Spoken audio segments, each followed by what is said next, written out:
Hey everybody, it's Matt from Junior Horror Movies, and welcome to day 7 of my 31 Days of Horror. It's been a week already, guys, so it's been pretty fun, and I hope you've been enjoying the week so far and having a great time watching horror films. I just got done watching Terrifier 2. Holy shit, that movie was fucking awesome, but I won't get into that. If you want to hear about my thoughts on that, I can do a video on that later. But again, today's the day 7, and today I'm bringing you another film from 2020, but more of a bigger budget than the previous one I did. And I'm talking about the movie Death of Me. Death of Me stars Maggie O and Luke Helmsworth, one of the other Helmsworths. They're a couple visiting in Thailand. And they're having a good old time and decide to go out to a new bar to meet some new people, get real drunk, and try some different type of drug. They figured, hey, let's have a good time, get high and forget it ever happened. Well, during the next morning, they're hungover galore. They don't know what the hell happened. They don't remember the night, whatever happened that night. Complete blank. So they're going through, realizing they found the camera. They plug in the camera to figure out what they recorded. So it shows them, at the bars doing this weird drug. And then later on, they're making out on some lawn. Yeah, then all of a sudden, Luke Helmworth's character decides to strangle, what's her fuck? Maggie Q. Strangles her and pretty much kills her and buries her body in the ground. Then they're looking at each other like, what the fuck?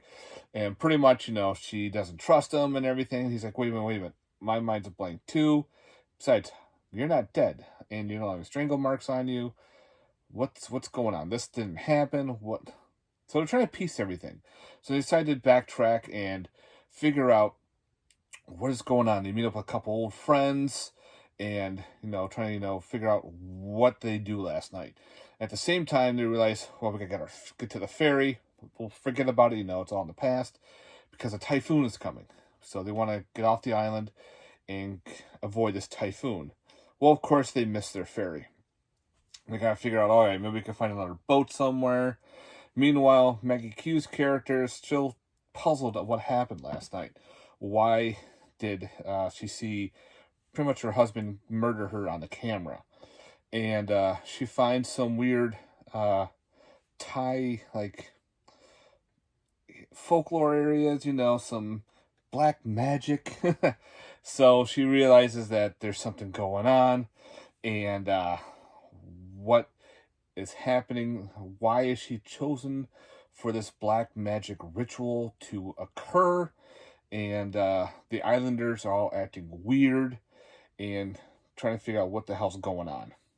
So it has to do with human sacrifice. It has to deal with the storm's coming. So if they do the sacrifice, it stops the storm from hitting and saves this town from being destroyed by in Thailand and everything. So they got this whole gist going on. So they're trying to figure out what the fuck and try to save their lives at the same time. To me, I got a big Serpent in the Rainbow vibe to this movie, which is probably the reason why I actually did like it. Some people didn't like it as much, but I gave it that weird shot for that, and I dug it the way how it goes. Now, it does the black magic in Thailand, where, Serpent in the Rainbow was more of the black magic for... I know I could see on the top of my head. People are all screaming at me already. I'm already exhausted. Um, we'll get after that. It'll come to my mind. But here we got the Thailand with their black magic and with the human sacrifices. So, of course, people are in cahoots. There's some mystery to there. There's some suspense. And they have to go from what the hell's going on to survive. And the ending is not what you expect. So I thought that was pretty good. They threw a loophole at you and they threw a curveball at the same time to figure out what's going on here. Now, it's going to drive me nuts with that religion. Oh my God. I can see Serpent in the Rainbow over there. I can see it. But, wow. Anyway. For special features, you have Inside the Magic. Conjuring the Death of Me. So it's pretty much the making of the movie. And pretty much that's all you have for that for the feature. And it's pretty much the same artwork inside. But again, it's got that cool voodoo-esque. There it is, voodoo. So yeah.